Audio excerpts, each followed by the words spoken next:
ನಮ್ಮ ಮುಂದೆ ನಿವೃತ್ತರಾದಂಥ ಶಿಕ್ಷಕರು ಬಂದಿದ್ದಾರೆ. ಅವರು ಹೇಳೋ ಪ್ರಕಾರ ನಮಗೊಂದು ಅಲರ್ಜಿ ಸ್ಟಾರ್ಟ್ ಆಯಿತು. ಅದರಲ್ಲಿ ಒಬ್ರು ಹೇಳೋದು ಅಲರ್ಜಿ ಸ್ಟಾರ್ಟ್ ಆಯಿತು. ಆ ಅಲರ್ಜಿಗೆ ಟ್ರೀಟ್ಮೆಂಟ್ಗೆ ಅಂತ ಹೋಗಿದ್ವಿ. ಆ ಸಮಯದಲ್ಲಿ ನಮಗೆ ಈ ಘಟನಾವಳಿಗಳು ಗೊತ್ತಾಯಿತು. ಏನದು ಘಟನಾವಳಿಗಳು?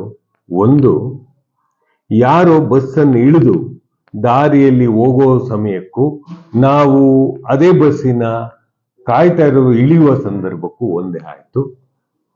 ಆ ಮಕ್ಕಳನ್ನ ಇಲ್ಲಿ ಇನ್ನಿಬ್ರು ಆ ಕಡೆ ಹೋಗ್ತಾ ಇದ್ರು, ಈಕೆ ಕೊಡೆ ಹಿಡ್ಕೊಂಡು ಹೋಗ್ತಾ ಇದ್ರು.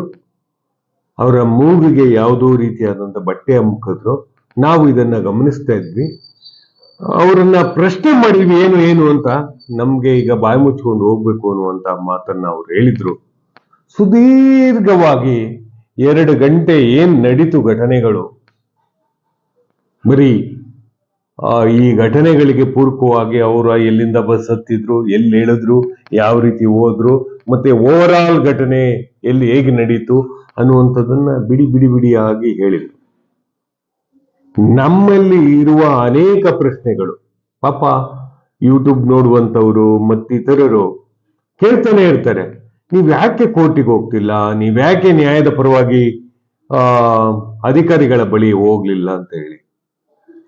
ಯಾರು ಮುಂದೆ ಹೋಗುವಂಥದ್ದು ಅನ್ನುವಂಥದ್ದನ್ನ ನಾವು ನಿರ್ಧಾರ ಮಾಡಿ ಕೇಂದ್ರ ಸರ್ಕಾರಕ್ಕೆ ಪತ್ರ ಬರೆದಿದ್ದೇವೆ, ರಾಜ್ಯ ಸರ್ಕಾರಕ್ಕೆ ಪತ್ರ ಬರೆದಿದ್ದೇವೆ, ಇಲಾಖೆಗಳಿಗೆ ಪತ್ರ ಬರೆದಿದ್ದೇವೆ, ರಿಜಿಸ್ಟ್ರಾರಿಗೆ ಪತ್ರ ಬರೆದಿದ್ದೇವೆ, ತನಿಖಾ ತಂಡಗಳಿಗೆ ಪತ್ರ ಬರೆದಿದ್ದೇವೆ. ಈ ಎಲ್ಲದರ ಪ್ರಭಾವ ಸಿಬಿಐನವರು ತಗೊಂಡೋಗಿ ಕೋರ್ಟಿಗೆ ಹಾಕೊಂಡಿದ್ದಾರೆ. ಅವರಿಗೆ ಈಗ ಒಂದು ಜಡ್ಜ್ಮೆಂಟ್ ಬರಬೇಕಾಗಿದೆ. ಆದ್ರೆ ಆ ಯಾವ ಕೋರ್ಟ್ ಒಳಗಡೆ ಯಾವ ನಂಬರಿನ ಅಡಿಯಲ್ಲಿ ಈ ಸಿಬಿಐ ಮೇಲ್ಮನವಿಯನ್ನ ಸಲ್ಲಿಸಿದ್ದೆ ಅನ್ನುವಂಥದ್ದು ಸ್ಪಷ್ಟವಾಗ್ತಾ ಇಲ್ಲ. ಒಂದು ವಿಚಿತ್ರವಾದಂತಹ ಸನ್ನಿವೇಶ ನಿರ್ಮಾಣ ಆಗ್ತಾ ಇದೆ. ಏನು ಅಂತ ಹೇಳಿದ್ರೆ, ಇಷ್ಟೆಲ್ಲ ಅರ್ಜಿಗಳು, ಇಷ್ಟೆಲ್ಲ ಲಕ್ಷಾಂತರ ಜನ ಹೋರಾಟಗಾರರು ಹೋರಾಡ್ತಾ ಇದ್ದಾರೆ. ನಾನು ಹೇಳ್ತಾ ಇರುವುದು ಮಹೇಶ್ ಶೆಟ್ಟಿ ತಿಮ್ರೋಡಿ ಆಗ್ಲಿ, ಅಥವಾ ಸ್ಟ್ಯಾನ್ಲಿ ಪರಶುರಾಮ್ ಅವರಾಗ್ಲಿ, ಅಥವಾ ಗಿರೀಶ್ ಮಟ್ಟಣ್ಣನವರಾಗ್ಲಿ, ಪ್ರಸನ್ನ ರವಿ ಆಗ್ಲಿ, ತಮ್ಮಣ್ಣ ಶೆಟ್ಟಿ ಅವರ ಬಗ್ಗೆ ಆಗ್ಲಿ ಅಲ್ಲ. ಪ್ರತಿಯೊಬ್ಬರೂ ಕೂಡ ಅಲ್ಲಿಯ ಜನರು, ಗ್ರಾಮೀಣ ಜನರು, ಅಲ್ಲಿಯ ಪ್ರತಿಯೊಬ್ಬರೂ ಕೂಡ ಬೀದಿಗಿಳಿದು ಹೋರಾಟ ಮಾಡ್ತಿದ್ದಾರೆ. ಅವರೆಲ್ಲರಿಗೂ ಗೌರವವನ್ನು ಕೊಡ್ತಾ ಈ ಹೋರಾಟವನ್ನ ದಿಕ್ಕು ತಪ್ಪದ ರೀತಿಯಲ್ಲಿ ನಾವು ವಿವೇಚನೆಯಿಂದ ವಿವೇಚಿಸುವಂತ ಪ್ರಕ್ರಿಯೆಗೆ ಚಾಲನೆ ಕೊಡಬೇಕಾಗಿದೆ. ಪ್ರಪ್ರಥಮವಾಗಿ ಬಹಳಷ್ಟು ಸಾವಿರ ಎಕರೆಯಷ್ಟು ಜಾಗಗಳಿದೆ, 100 ಎಕರೆಯಷ್ಟು ಜಾಗಗಳಿದೆ. 100 ಎಕರೆಯ ಜಾಗವನ್ನ ಕೃಷ್ಣ ಬೈರೇಗೌಡರು, ಸ್ಪಷ್ಟವಾಗಿ ಕಂದಾಯ ಅಧಿಕಾರಿಗಳು ಇದರ ಬಗ್ಗೆ ಸಮಗ್ರ ತನಿಖೆಯನ್ನ ಕೈಗೊಳ್ಳಬೇಕಾಗಿತ್ತು. ಬಡವರಿಗೆ ಹಂಚಲು ಜಾಗವಿಲ್ಲ ಎಂದುಕೊಳ್ಳುವ ನಮ್ಮ ರೆವಿನ್ಯೂ ಮಿನಿಸ್ಟರ್ ಯಾಕೆ ಉಳ್ಳವರ ಬಳಿಯಲ್ಲಿ ಹೆಚ್ಚಿನ ಜಮೀನು ಹೇಗೆ ಕೇಂದ್ರೀಕೃತವಾಯಿತು, ಹೇಗೆ ಅಕ್ರಮವಾದಂತಹ ಅಲಾಟ್ಮೆಂಟ್ಗಳಾದವು, ದರ್ಖಾಸ್ತ್ ಮಂಜೂರಾತಿಗಳಾದವು, ಇದರ ಪರಿಶೀಲನೆಗೆ ಸಂಬಂಧಪಟ್ಟ ಹಾಗೆ ಅವರಿಗೂ ಕೂಡ ಪತ್ರ ಕಳಿಸಿದ್ದೇವೆ. ಇದನ್ನು ಕೂಡ ಓವರಲ್ ಆಗಿ ನಾವೇನು ಹೇಳ್ತಾ ಇದ್ದೀವಿ ಅದನ್ನು ಕೂಡ ಅರ್ಜಿ ಅಂತ ಭಾವಿಸ್ಕೋಬಹುದಾಗಿದೆ. ಯಾಕೆ ಅಂತ ಹೇಳಿದ್ರೆ, ಅಲ್ಲಿಯ ಜಿಲ್ಲಾಧಿಕಾರಿಗಳು ಏನ್ ಮಾಡ್ತಿದ್ದಾರೆ, ಇಷ್ಟೊಂದು ಲ್ಯಾಂಡ್ ಇದ್ದಾಗ, ಇಷ್ಟೊಂದು ದರ್ಖಾಸ್ತ್ ಮಂಜೂರಾತಿ ಇದ್ದಾಗ, ಅಥವಾ ಇಷ್ಟೊಂದು ಭೂ ಒಡೆತನವೇ ನಮಗಿಲ್ಲ ಅಂತ ಹೇಳಿ ಆ ಒಡೆತನದ ಭೂಮಿಯನ್ನ ಪಡಿಬೇಕಾದ್ರೆ, ಅಲ್ಲಿ ಯಾರೇ ಆಗಲಿ ಕೃಷಿ ಉದ್ದೇಶಕ್ಕೆ ಅಥವಾ ಕೃಷಿಯೇತರ ಉದ್ದೇಶಕ್ಕೆ ಭೂಮಿಯನ್ನು ಕೊಟ್ಟಾಗ ಅದಕ್ಕೆ ತಗುಲುವ ವೆಚ್ಚವನ್ನ ನಾವು ಭರಿಸಬೇಕಾದದ್ದು ಸರ್ಕಾರಕ್ಕೆ ನಿಯಮ. ಆದ್ರೆ ಇಲ್ಲಿ 106 ಎಕರೆ ಅಲಿನೇಷನ್ ಇಲ್ಲದೆ ಇರುವ ರೀತಿಯಲ್ಲಿ ಬಿಲ್ಡಿಂಗ್ಗಳೆದ್ದಿವೆ. ಏನಾಗ್ತಾ ಇದೆ ರೆವಿನ್ಯೂ ಡಿಪಾರ್ಟ್ಮೆಂಟ್ ಅಲ್ಲಿ ಅನ್ನೋದು ನನ್ನ ಮೊದಲನೆಯ ಪ್ರಶ್ನೆ. ಅದೇನಾದ್ರೂ ಇರಲಿ, ರೆವಿನ್ಯೂ ಇಲಾಖೆಗಳ ವಿಚಾರಗಳೇನೇ ಇರಲಿ, ಸೌಜನ್ಯ ಪ್ರಕರಣದಲ್ಲಿ ಈಗ ಮುಂದೆ ಇರುವ ಸಾಕ್ಷಿಗಳು ಬಲಿಷ್ಠವಾಗ್ತಾ ಇದೆ.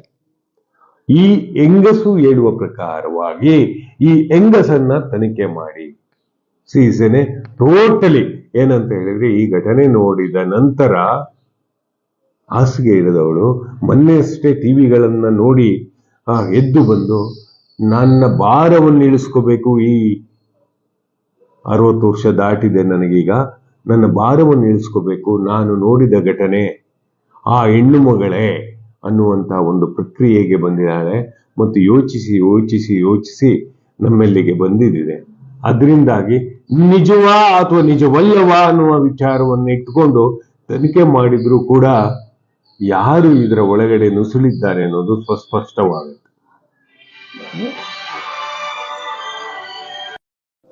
ಅಲ್ಲೆಲ್ಲೋ ಹೇಳ್ತಾ ಇದ್ವಿ, ಇದೊಂದು ಜಂಗಲ್ ರಾಜ್ಯ ಆಗೋಗಿದೆ, ಮತ್ತೆಲ್ಲೋ ಆಗೋಗಿದೆ ಅಂತ ಭಾರತದಲ್ಲಿ ಬೇರೆ ಬೇರೆ ಕಡೆ ಹೇಳ್ತಾ ಇರ್ಬೇಕಾದ್ರೆ ಅದನ್ನ ಬೆರಳು ಮಾಡಿ ತೋರಿಸ್ಬೇಕಾದ್ರೆ ಜಂಗಲ್ ರಾಜ್ಯ ಆಗೋಗಿದೆ, ಇಲ್ಲಿ ಯಾರು ಕೂಡ ವ್ಯವಸ್ಥೆ ಸಮರ್ಪಕವಾಗಿ ನಡೀತಿಲ್ಲ ಅಂತೇಳಿ. ನಮ್ಮೆಲ್ಲರ ಪ್ರಯತ್ನದಿಂದ ಹೊಸ ಸರ್ಕಾರ ಬಂದಾಗ್ಯೂ ಕೂಡ ಹೆಣ್ಣು ಮಕ್ಕಳ ವಿಷಯದಲ್ಲಿ ಅತಿ ಸೂಕ್ಷ್ಮವಾಗಿ ವರ್ತಿಸ್ತಾ ಇರೋದನ್ನ ನಾವು ನೋಡ್ಬೋದಾಗಿದೆ. ಯಾಕೆ ಅಂತ ಹೇಳಿದ್ರೆ, ತುಮಕೂರಿನ ವಿಚಾರದಲ್ಲಿ ಅಲ್ಲಿಯ ಜಿಲ್ಲಾಧಿಕಾರಿ ಹಾಗೂ ಅಲ್ಲಿಯ ತಹಸೀಲ್ದಾರ್ ಹಾಗೆ SC/ST ಕಮಿಷನರ್ ಇವರೆಲ್ಲರೂ ಮಧ್ಯರಾತ್ರಿ ಹೋಗಿ ನೃತ್ಯ ಮಾಡಿದ್ದಂಥದ್ದು ದೀಪಾವಳಿ ಸಂದರ್ಭದಲ್ಲಿ ಅಸಹ್ಯ ಆಗತ್ತೆ. ಯಾಕೆ ಅಂತ ಹೇಳಿದ್ರೆ, ಯಾವುದೇ ಒಬ್ಬ ಜಿಲ್ಲಾಧಿಕಾರಿಗಳ ಅದೆಂಥದೇ ಕೆಲಸ ಮಾಡಿದ್ರೂ ಕೂಡ ತನ್ನ ರಿಜಿಸ್ಟರ್ನ ಎಂಟ್ರಿ ಮಾಡದೆ ದಲಿತ ಮಕ್ಕಳನ್ನ ದೇಕೋ ದೇಕೋ ಅಂತ ಅನ್ನುವಂತ ಹಾಡನ್ನ ಹಾಕೊಂಡು ಕೆಟ್ಟ ಅರ್ಥವನ್ನ ಪ್ರತಿನಿಧಿಸುವಂತ ಒಬ್ಬ ಜಿಲ್ಲಾಧಿಕಾರಿ, ನಾಚಿಕೆಗೆಟ್ಟ ಜಿಲ್ಲಾಧಿಕಾರಿ ಒಬ್ಬ ಇದ್ದಾನೆ, ಅವನು ಹೋಗಿ ಡ್ಯಾನ್ಸ್ ಆಡ್ತಾನೆ. ಹಾಗೆ ನಾಚಿಕೆಗೆಟ್ಟ ತಹಸೀಲ್ದಾರ್ ಇದ್ದಾನೆ, ಅವನು ಹೋಗಿ ಡ್ಯಾನ್ಸ್ ಆಡ್ತಾನೆ ತುಮಕೂರು ಅಂತ ಜಿಲ್ಲೆಯಲ್ಲಿ. ಹಾಗಾಗಿ ನಾವು ಹೇಳುವಂಥದ್ದು ಸೌಜನ್ಯ ನಮಗೆ ನೆಪ ಮಾತ್ರ. ಸೌಜನ್ಯಗಳ ವಿಷಯವನ್ನ ಇಟ್ಕೊಂಡು ಇಂಥ ನೀಚರ ಮಕ್ಕಳನ್ನ ನಾವು ಬಹಿರಂಗಪಡಿಸಬೇಕಾಗಿದೆ. ಯಾಕೆ ಅಂತ ಹೇಳಿದ್ರೆ, ನೃತ್ಯ ಮಾಡುವಂಥದ್ದು, ಅವಮಾನಕರವಾಗಿ ವರ್ತಿಸುವಂಥದ್ದು, ಮಹಿಳೆಯರ ಮಕ್ಕಳ ಘನತೆಯನ್ನ ಕುಗ್ಗಿಸುವಂಥದ್ದು ಮಾಡುವಂತಹ ಒಂದು ಪ್ರಕ್ರಿಯೆ ಇದೆಯಲ್ಲ, ಅದು ಸೇಮ್ ವಿಪರೀತ ಈ ರಾಜ್ಯದ ಘನತೆಯನ್ನ ಕುಗ್ಗಿಸ್ತಾ ಇದ್ದಾರೆ. ಅವರ ಮನೆಯವರಿಲ್ವಾ, ಅವರ ಮಕ್ಕಳಿಲ್ವಾ, ಅವರ ಹೆಂಡತಿ ಇಲ್ವಾ, ಹೋಗಿ ನೃತ್ಯ ಮಾಡ್ಲಿ ನೋಡೋಣ. ಇವರ ಪರಮನೀಚ ವೈಯಕ್ತಿಕ ವ್ಯಕ್ತಿತ್ವವನ್ನ ಡ್ಯಾಮೇಜ್ ಮಾಡಿ ಈ ತರ ಘನ ಸರ್ಕಾರಕ್ಕೆ ಮುಸಿ ಬಳಿಯುವ ಪ್ರಕ್ರಿಯೆಯನ್ನ ಮಾಡ್ತಾರೆ. ಅದೇ ರೀತಿಯಾಗಿ ನಮ್ಮ ದಕ್ಷಿಣ ಕನ್ನಡದಲ್ಲಿ ಕೆಲವರು ಧರ್ಮ ಉದ್ಯಮವನ್ನ ಮಾಡಿಕೊಂಡಂತವರು ದೇವರ ಹೆಸರಿನಲ್ಲಿ, ಜಾಗೃತಿಯ ಹೆಸರಿನಲ್ಲಿ, ಬದುಕು ಕಟ್ಟಿಕೊಡುವ ಹೆಸರಿನಲ್ಲಿ ಈ ಸಮಾಜವನ್ನ ಎಷ್ಟು ಒಡೆಯಬಹುದೋ ಅಷ್ಟನ್ನು ಒಡೆಯುತ್ತಿದ್ದಾರೆ ಅಂತ ಹೇಳಿದ್ರೆ, ಪಾಪ 6850 ಜನ ಈಗ ಕರ್ನಾಟಕದಲ್ಲಿ ಮಕ್ಕಳು ಮತ್ತು ತಾಯಂದಿರು ಹೆಣವಾಗಿ ಹೋಗಿದ್ದಾರೆ ಎನ್ನುವಂತ ದಾಖಲಾತಿಗಳನ್ನ ಕೊಟ್ಟಿದ್ದಾರೆ. ಅವರೆಲ್ಲರೂ ಅಸಹಜ ಸಾವು ಅಂತ ಹೇಳಿದ್ರೆ, ಕೆರೆಗೆ ರೈಲಿಗೆ ತಲೆ ಕೊಟ್ಟು ಸತ್ತು ಹೋಗಿರುವಂತದ್ದು ನಮ್ಮ ಮನುಷ್ಯನನ್ನ ಪ್ರೀತಿಸುವವರನ್ನ ತಲೆ ಕೆಡುವಂತೆ ಮಾಡಿದೆ. ಹಾಗಾಗಿ ಸೌಜನ್ಯಳ ಪ್ರಕರಣದಲ್ಲಿಯೂ ಕೂಡ ತಿಮ್ರೋಡಿ ಅಂತವರಾಗಿರ್ಬೋದು ಅಥವಾ ಗಿರೀಶ್ ಮಟ್ಟಣ್ಣ ಅಂತವರಾಗಿರ್ಬೋದು, ಇತರೆ ಜನರು ಕೂಡ ಆಗಿರ್ಬೋದು, ತಮ್ಮಣ್ಣ ಶೆಟ್ಟಿ, ರವಿ ಪ್ರಸಾದ್, ಇವರೆಲ್ಲರೂ ಹೋರಾಟದ ಮುಂಚೂಣಿಯನ್ನ ಎತ್ಕೊಂಡಿದ್ದಾರೆ. ಆದ್ರೆ ಭಾರಿ ಮುಖ್ಯವಾಗಿ ಇಲ್ಲಿ ಮಹಿಳೆಯರ ಘನತೆಗೆ ಕುಗ್ಗುವಂತ ಕೆಲಸವನ್ನ ಮಾಡದೆ ಈ ಹೆಣ್ಣು ಮಗಳಿಗೆ ನ್ಯಾಯ ಒದಗಿಸಿಕೊಡುವ ನಿಟ್ಟಿನಲ್ಲಿ ಒಡನಾಡಿಯ ಪ್ರಯತ್ನವೂ ಸಾಗ್ತಾ ಇದೆ. ಅದು ಭಾರಿ ಸಣ್ಣ ಪ್ರಮಾಣದ ಪ್ರಯತ್ನ, ಆದ್ರೆ ಬಿಡಬಾರ್ದು ಅನ್ನುವಂತ ಒಂದು ಪ್ರಕ್ರಿಯೆಯಲ್ಲಿ ಬಹಳಷ್ಟು ದಾಖಲೆಗಳನ್ನ ಸಂಗ್ರಹಿಸ್ತಾ ಇದ್ದಾಗ ನೋಡಿ, ಒಂದು ಅಪರಾಧವನ್ನ ಪತ್ತೆ ಮಾಡ್ಲಿಕ್ಕೆ ಡಂಗೂರ ಸಾರ್ತಾರೆ, ಹಣದ ಆಮಿಷವನ್ನು ಓಡ್ತಾರೆ ಸರ್ಕಾರಗಳೇ. ಈಗ ವೀರಪ್ಪನ್ ಏನೋ ತಪ್ಪು ಮಾಡ್ಬಿಟ್ಟ ಅಂತ ಹೇಳಿದ್ರೆ ಅವನನ್ನು ಹಿಡಿದುಕೊಟ್ಟು ಅವರಿಗೆ 10 ಲಕ್ಷ ಕೊಡ್ತೀವಿ, 5 ಲಕ್ಷ ಕೊಡ್ತೀವಿ ಅಂತ ಅನೌನ್ಸ್ಮೆಂಟ್ ಮಾಡಿಲ್ವಾ? ಅದೇ ರೀತಿಯಾಗಿ ಸೌಜನ್ಯ ಪ್ರಕರಣದಲ್ಲಿ ಯಾಕೆ ಸರ್ಕಾರಗಳು ಈ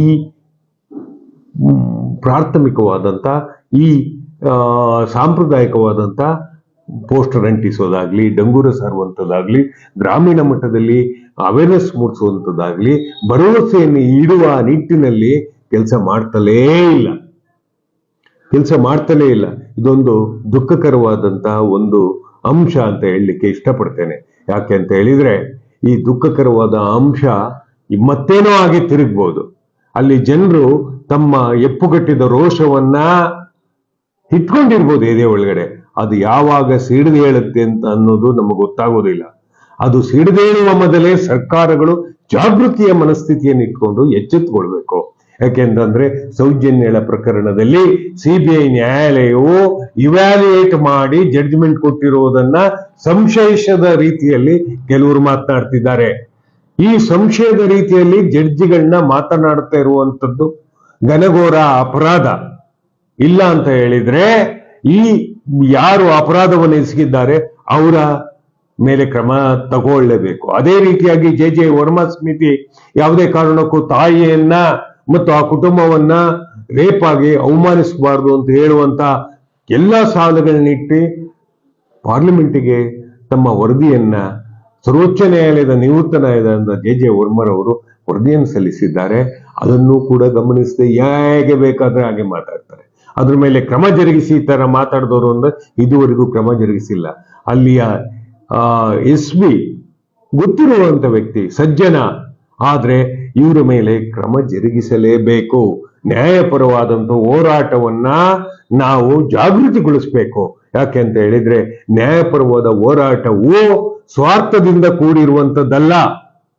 ಇಲ್ಲಿ ಸ್ವಾರ್ಥದ ಎಳೆಯನ್ನ ನೀವು ಗಮನಿಸುವುದಕ್ಕಿಂತ ಹೆಚ್ಚಾಗಿ ಸೌಜನ್ಯಳ ಮೇಲೆ ನಡೆದ ಘನಘೋರ ಅಪರಾಧ ಪ್ರಕ್ರಿಯೆ ಇದೆಯಲ್ಲ, ಇದನ್ನ ನಾವು ತಡೀಬೇಕು ಅಂತ ಹೇಳಿದ್ರೆ ಸರಿಯಾದ ಸಂದೇಶವನ್ನ ಕಳಿಸ್ಬೇಕು. ಅಲ್ಲಿ ಕೂಡ ಯಾವುದು ನಮ್ಮ ಯಾವ ಹೆಣ್ಮಗು ಒಂದು ಪ್ರೀತಿಸಿದ ತಪ್ಪಿಗೆ ಅಥವಾ ಆ ಮನೆಯನ್ನ ಬೆತ್ತಲೆಗೊಳಿಸಿದ ಪ್ರಕರಣಕ್ಕೆ ಸಂಬಂಧಪಟ್ಟ ಹಾಗೆ ಎಲ್ಲರೂ ಅಲ್ಲಿ ಹೋಗಿರ್ತೇವೆ. ಅದು ನ್ಯಾಯಬದ್ಧ ನಡೆ, ಮಾನವತೆಯ ನಡೆ. ಅದೇ ರೀತಿಯಾಗಿ ಸೌಜನ್ಯ ಪ್ರಕರಣದಲ್ಲಿಯೂ ತಮ್ಮ ನಡೆಯನ್ನ ಸಾಬೀತುಪಡಿಸುವ ನಿಟ್ಟಿನಲ್ಲಿ ಮಾಡಬೇಕಾಗಿತ್ತು.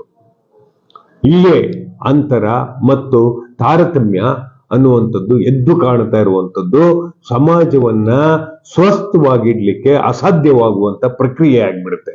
ಹಾಗಾಗಿ ಸಮಾಜದ ಸ್ವಸ್ಥತೆಯನ್ನ ಕಾಪಾಡಬೇಕು ಅಂತ ಹೇಳಿದ್ರೆ ಪ್ರತಿಯೊಂದಕ್ಕೂ ಟಾಸ್ಕ್ ಫೋರ್ಸ್ ಮಾಡಬೇಕು. ಯಾರು ಈ ತರದ ಕಾನೂನಿನ ಉಲ್ಲಂಘನೆ ಮಾಡ್ತಿದ್ದಾರೆ ಅವರಿಗೆ ಕಟು ಸಂದೇಶವನ್ನ ಕಳಿಸೋದ್ರ ಮೂಲಕ, ಅವರಿಗೆ ಅಧಿಕಾರವನ್ನ ತಪ್ಪಿಸುವುದರ ಮೂಲಕ ಅವರು ಮತ್ತೆ ಜಾಗೃತಿಗೊಳ್ಳದ ಹಾಗೆ, ಮತ್ತೆ ಅತ್ಯಾಚಾರಗೊಳ್ಳದ ಹಾಗೆ ನೋಡುವಂತಹದನ್ನ ಮಾಡಬೇಕಾಗಿದೆ. ಆ ಮುದುಕಿ ಪಾಪ ತನ್ನ ಸಂಕಟಗಳನ್ನು ಒಡಲಲ್ಲಿ ಇಟ್ಕೊಂಡು ಗೊಳೋಳ್ಕೊಂಡು ಬಂದಿದ್ಲು. ನೋಡಿ ಈಗಾಯ್ತು. ಈ ಕಡೆಯಿಂದ ಒಂದು ಆಟೋ, ಆ ಕಡೆಯಿಂದ ಒಂದು ಬೂದು ಕಲ್ಲರಿನ ಕಾರು, ಈ ನಡುವೆ ಒಬ್ಬ ಸುಂದರಾಂಗ ಮತ್ತು ಒಬ್ಬ ಬಿಕಲ ಅಂತ ಹೇಳಿದ್ರೆ ನಾನು ಯಾರನ್ನು ಅವಮಾನಿಸ್ತಾ ಇಲ್ಲ. ಇಲ್ಲಿ ಒಬ್ಬ ತೊದಲಿಕೆ ಇರುವಂತಹ ವ್ಯಕ್ತಿ ಬಂದು ಅವಳನ್ನ ಅಪಹರಿಸುವುದನ್ನು ನೋಡಿದ್ವಿ. ನಮಗೆ ಅಲ್ಲಿಯ ವ್ಯವಸ್ಥೆ, ಅಲ್ಲಿಯ ಬದುಕಾಟ ಇವೆಲ್ಲ ಗೊತ್ತಿಲ್ಲದೆ ಇರೋದ್ರಿಂದ, ಯಾವ ಮಳೆ ಜ್ವರ ಅಂತ ಉಳಿತಿರೋದ್ರಿಂದ ನಾವು ವಾಪಸ್ ಬಂದ್ವಿ. ಆದ್ರೆ ನನಗೆ ಆ ದಿವಸ ಆ ಸುಂದರ ಮಗುವಿನ ಕಣ್ಣುಗಳಷ್ಟೇ ನನ್ನ ಮುಂದೆ ಕಾಣ್ತಾ ಇರುವಂತದ್ದು, ಅವಳ ಕಣ್ಣಾಲೆಯಲ್ಲಿ ಒದ್ದಾಡ್ತಾ ಇರುವಂತದ್ದು ಅಷ್ಟೇ ಕಾಣ್ತಾ ಇತ್ತು. ಇದನ್ನ ನಾನು ಗಮನಿಸಿದ್ದೇನೆ. ಇದನ್ನ ದಯಮಾಡಿ ನ್ಯಾಯಾಧೀಶರ ಮುಂದೆ ಕರ್ಕೊಂಡೋಗಿ, ದಯಮಾಡಿ ನನ್ನ ಯಾರ ಮುಂದೆ ಆದ್ರೂ ಕರ್ಕೊಂಡೋಗಿ, ನನ್ನ ಜೀವಿತಾವಧಿಯಲ್ಲಿ ಇನ್ನು ನನ್ಗೆ ಯಾವುದೇ ಆಸಕ್ತಿ ಇಲ್ಲ, ಆ ಮಗುವಿಗೆ ನ್ಯಾಯ ಸಿಕ್ಕಿದ್ರೆ ನನಗೆ ನ್ಯಾಯ ಸಿಕ್ಕಿದ ಹಾಗೆ ಅನ್ನುವಂತಹ ನಿಟ್ಟಿನಲ್ಲಿ ಅದು ಯೋಚನೆ ಮಾಡುತ್ತೆ. ಯಾಕೆಂದ್ರೆ ನನಗೆ ನ್ಯಾಯ ಸಿಗುವ ನಿಟ್ಟಿನಲ್ಲಿ ನಾನು ಯೋಚನೆ ಮಾಡ್ತಿದ್ದೇನೆ ಅಂದ್ರೆ ನಾನು ಮಲಗಿಲ್ಲ. ನಾನು ಆ ಅಂಶ ಬಂದ ಕೂಡ್ಲೆ ಅದು ಕಣ್ಣಿಗೆ ಕಟ್ಟುವ ರೀತಿಯಲ್ಲಿ ನನ್ನ ಕಣ್ಣು ಮುಂದೆ ಇದೆ. ಆ ಕಣ್ಣಿಗೆ ಕಟ್ಟುವ ಪ್ರಕ್ರಿಯೆಯಲ್ಲಿ ನಾನಿದ್ದೇನೆ. ಅದನ್ನ ಸರ್ಕಾರದ ಸರ್ಕಾರದ ಗಮನಕ್ಕೆ ತರಬೇಕು, ನ್ಯಾಯಾಲಯದ ಗಮನಕ್ಕೆ ತರಬೇಕು. ಆದ್ರೆ ನನ್ನ ಎಲ್ಲಾ ಹೋರಾಟವನ್ನ ಗಮನಿಸ್ತಿದ್ದೇನೆ. ಹೋರಾಟಗಾರರು ಹೋರಾಡ್ತಲೇ ಇದ್ದಾರೆ. ಕಾನೂನಿನ ಕ್ರಮ ವಿಫಲ ಆಗ್ತಲೇ ಇದೆ. ಎಷ್ಟೊಂದು ಅರ್ಜಿಗಳನ್ನ ಬರೆದಿದ್ದೇವೆ, ವಿಫಲವಾಗ್ತಿದೆ. ಎಷ್ಟೊಂದು ತನಿಖೆಯನ್ನ ಕೈಗೊಳ್ಳಿ ಅಂತ ಬರೀತಿದೆ, ವಿಫಲವಾಗ್ತಿದೆ. ಎಷ್ಟೊಂದು ಸಾವುಗಳಾಗಿದೆ, ಅದರ ಬಗ್ಗೆ ಸಮಗ್ರ ತನಿಖೆ ಮಾಡಿ ವಿಫಲರಾಗ್ತಿದ್ದೇವೆ. ಯಾಕೆ? ಇದೆಲ್ಲದಕ್ಕೂ ಈ ಸಾವಿಗೆ ಒಂದು ನಿರ್ದಿಷ್ಟವಾದಂತಹ ಉತ್ತರ ಬೇಡವಾ? ಮತ್ತು ಉತ್ತರದಾಯಿತ್ವ ಇಲ್ಲದೆ ಇರುವಂತಹ ಸರ್ಕಾರಗಳು ನಮಗೆ ಬೇಕಾ ಅನ್ನುವಂಥದ್ದು ನಾವು ಪುನರ್ ಯೋಚನೆ ಮಾಡುವಾಗ ಆಗಿದೆ. ಆದ್ರೆ ನಾನು ಮತ್ತೊಮ್ಮೆ ವಿನಂತಿಸಿಕೊಳ್ಳುವುದು ಘನ ಸರ್ಕಾರವನ್ನ, ನಾವು ಯಾವುದೇ ಪಕ್ಷದ ಪರವಾಗಿ ಕೆಲಸ ಮಾಡದ ವ್ಯಕ್ತಿಗಳಾಗಿರೋದ್ರಿಂದ ನಮಗೆ ಬೇಕಾಗಿರೋದು ಸೌಜನ್ಯಳಿಗೆ ನ್ಯಾಯ. ಅದೇ ದಲಿತ ಹಾಸ್ಟೆಲ್ಗೆ ನುಗ್ಗಿ, SC ST ಹಾಸ್ಟೆಲ್ಗೆ ನುಗ್ಗಿ ನೃತ್ಯ ಮಾಡಿದ ಅಧಿಕಾರಿಯ ದೇಖೋ ಬಾಳೆ ದಿಂಡು ಅಂತ ಹಾಡು ಹೇಳ್ಕೊಂಡು ಡ್ಯಾನ್ಸ್ ಆಡುವ ಇಂಥ ಪರಮನೀಚ IAS ಆಫೀಸರ್ಸ್ಗೆ IPCಯಲ್ಲಿ ಏನ್ ಹೇಳಿದೆ, ಇವರ ಮೇಲೆ ಯಾವ ರೀತಿಯಾದಂತಹ ಕಾನೂನು ಕ್ರಮ ಜರುಗಿಸಬೇಕು ಅನ್ನುವಂಥದ್ದು ಹೇಳಿದೆ, ಅದನ್ನ ಮಾಡಬೇಕಾಗಿದೆ. ಘನ ಸರ್ಕಾರಕ್ಕೆ ಅಲ್ಲದೆ ಕೇಂದ್ರ ಸರ್ಕಾರಕ್ಕೂ ಇದನ್ನ ಬರೆದಿದ್ದೇವೆ. ಇದು ಯಾವುದನ್ನ ಅಟ್ರಾಕ್ಟ್ ಮಾಡುತ್ತೆ ಅಂತ ಹೇಳಿ ಮಕ್ಕಳ ಹಕ್ಕುಗಳ ಆಯೋಗ ಪತ್ರ ಬರೆದಿದೆ ಅಂತ ಹೇಳ್ತದೆ. ಪತ್ರ ಬರೆದ್ರೆ ಸಮಾಧಾನಗೊಳ್ಬೇಕಾಗಿಲ್ಲ, ಪತ್ರ ಬರೆದು ಸಮಾಧಾನಗೊಳ್ಬೇಕಾಗಿಲ್ಲ. ಪ್ರಕರಣ ದಾಖಲಿಸಿ, ಅಧಿಕಾರವನ್ನು ತಪ್ಪಿಸಿ. ಯಾಕೆ ಅಂತ ಹೇಳಿದ್ರೆ ಚೈಲ್ಡ್ ವೆಲ್ಫೇರ್ ಕಮಿಟಿಯು ಕೂಡ ಜಿಲ್ಲಾ ಅಧಿಕಾರಿಯ ಉಸ್ತುವಾರಿಯಲ್ಲಿ ನಡೆಯಬೇಕಂತ ಹೊಸ ಅಮೆಂಡ್ಮೆಂಟ್ ಆಗಿದೆ. ಆದರೆ ಇಲ್ಲಿ ಅದರ ಉಲ್ಲಂಘನೆ ಜಿಲ್ಲಾಧಿಕಾರಿ ಯಾರು ಉಸ್ತುವಾರಿ ಮಾಡಬೇಕು ಅವರಿಂದಲೇ ಉಲ್ಲಂಘನೆ ಆದ್ರೆ ಏನನ್ನು ಹೇಳೋದು? ಆ ಕಾರಣಕ್ಕಾಗಿ ಸೌಜನ್ಯಗಳಿಗೆ ನ್ಯಾಯ, ನಮಗೆ ಈ ಎಲ್ಲಾ ಘಟನೆಗಳಿಗೆ ನ್ಯಾಯ ಅನ್ನುವಂತ ಒಂದು ಪ್ರಕ್ರಿಯೆ. ಯಾಕೆ ಅಂತ ಹೇಳಿದ್ರೆ ಜನ ಹುಡುಗಳಂತೆ, ಜನ ವಿಚಾರಗಳೊಂದಿಗೆ ವಿವೇಕದೊಂದಿಗೆ ತಮ್ಮೆಲ್ಲ ಜಾಡ್ಯತೆಯನ್ನ ಒದ್ದು ಹೊರಹಾಕಿ ಹೊರಗಡೆ ಬಂದು ಮಾತನಾಡ್ತಿದ್ದಾರೆ. ಮಾತಾಡ್ಲೇಬೇಕು. ಹೇಗೆ ಸುತ್ತಲೂ ಆ ಮಗು, ಹೇಗೆ ಅವಳ ಇದಕ್ಕೆ ಮಣ್ಣನ್ನು ತುಂಬಿದ್ರು, ಹೇಗೆ ಅವಳ ಚರ್ಮವನ್ನು ಕಿತ್ತರು, ಹೇಗೆ ಅವರನ್ನ ಬಲಿ ಪಡೆದ್ರು, ಹೇಗೆ ಅವಳ ಮೇಲೆ ಘನಘ ಅತ್ಯಾಚಾರವು ಘಟಿಸಲ್ಪಡ್ತು. ಒಬ್ಬನನ್ನ ಆರೋಪಿ ಮಾಡ್ತಿರಲ್ಲ, ಅದು ಗುಂಪು ಅತ್ಯಾಚಾರ ಅನ್ನುವಂಥದ್ದು ನಿಮಗೆ ಯಾಕೆ ಗೊತ್ತಾಗ್ತಿಲ್ಲ? ಫೊರೆನ್ಸಿಕ್ ಟೆಸ್ಟ್ಗಳು ಎಲ್ಲವನ್ನೂ ಕೂಡ ಮುಚ್ಚಿಟ್ಟು ಮಮಕಾರವೇ ಇಲ್ಲದ ರೀತಿಯಲ್ಲಿ ಕೆಲವು ಅಧಿಕಾರಿಗಳು ವರ್ತಿಸೋದಿದೆಯಲ್ಲ, ಇದಕ್ಕಿಂತಲೂ ಕ್ರೂರವಾದದ್ದು ಮತ್ತೊಂದಿಲ್ಲ. ಮಮಕಾರ ಬೇಕು ಜಗತ್ತಿಗೆ, ಮಾನವತೆ ಬೇಕು. ಅತ್ಯಂತ ನಿರ್ದಿಷ್ಟವಾಗಿ ಈ ಅಂಶಗಳನ್ನಿಟ್ಕೊಂಡು ಕೆಲಸ ಮಾಡೋದು ಭಾರಿ ಮುಖ್ಯವಾಗುತ್ತೆ. ಸೌಜನ್ಯಳಿಗೆ ನ್ಯಾಯ ಅನ್ನುವಂಥದ್ದು ನೆಪ, ನಮಗೆ ನೆಪ. ಆದ್ರೆ ಅವಳ ತಾಯಿಯ ಕಣ್ಣೀರು ನಿರಂತರವಾಗಿ ಹರಿತಲೇ ಇದೆ.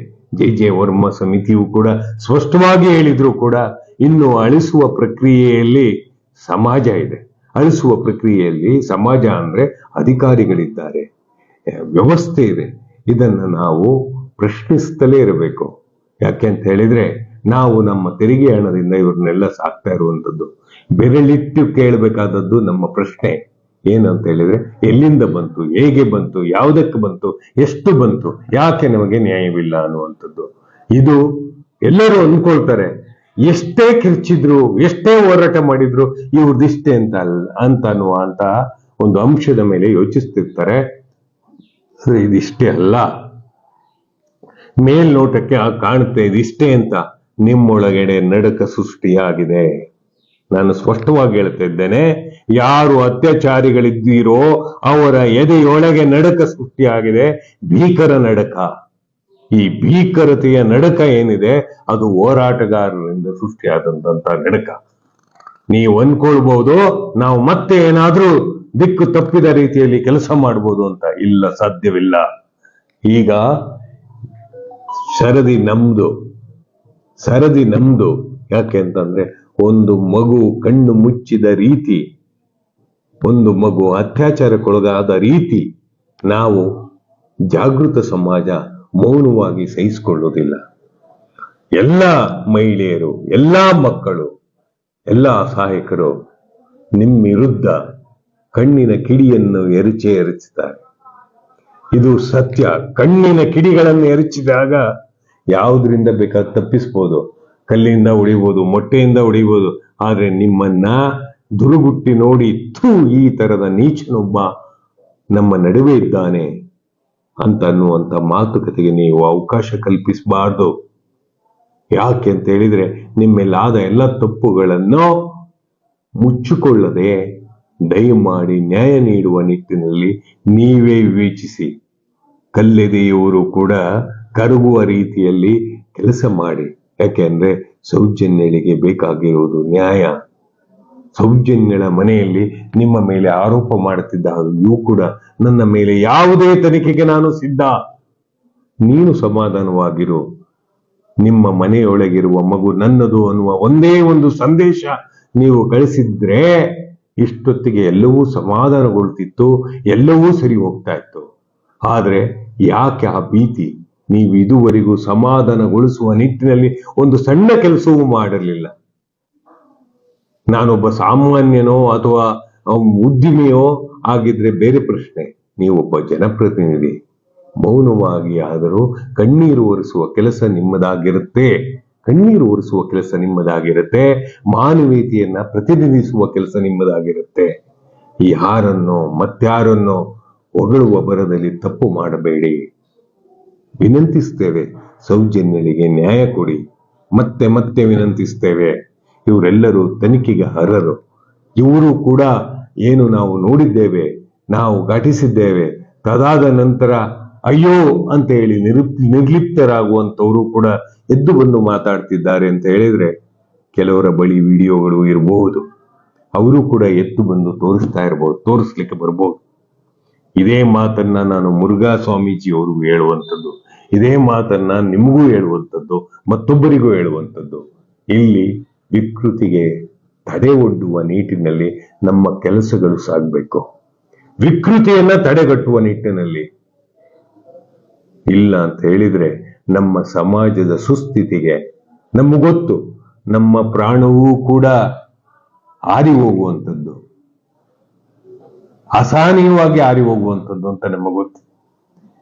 ನಾವು ಈ ವಿಚಾರದಲ್ಲಿ ಬದಲಾವಣೆಯ ರೂಪಕವಾಗಬೇಕು. ಸ್ವತಂತ್ರ ರಾಷ್ಟ್ರದಲ್ಲಿ ಹೊಸ ಸ್ವಾತಂತ್ರ್ಯವನ್ನ ಗಳಿಸುವ ನಿಟ್ಟಿನಲ್ಲಿ ಎಲ್ಲಿ ತಾರತಮ್ಯವಿಲ್ಲವೋ, ಎಲ್ಲಿ ಅಸಹಾಯಕತೆ ನರಳುವಂತದ್ದಾಗಿದೆಯೋ ಅವೆಲ್ಲದಕ್ಕೂ ಸ್ವಾತಂತ್ರ್ಯ ಬೇಕು. ಆ ಸ್ವಾತಂತ್ರ್ಯಕ್ಕಾಗಿ ನಾವು ಕಾಯ್ತಿದ್ದೇವೆ. ಹಾಗಾಗಿ ಈ ಹೆಣ್ಣು ಮಗಳು ಬಂದದ್ದನ್ನ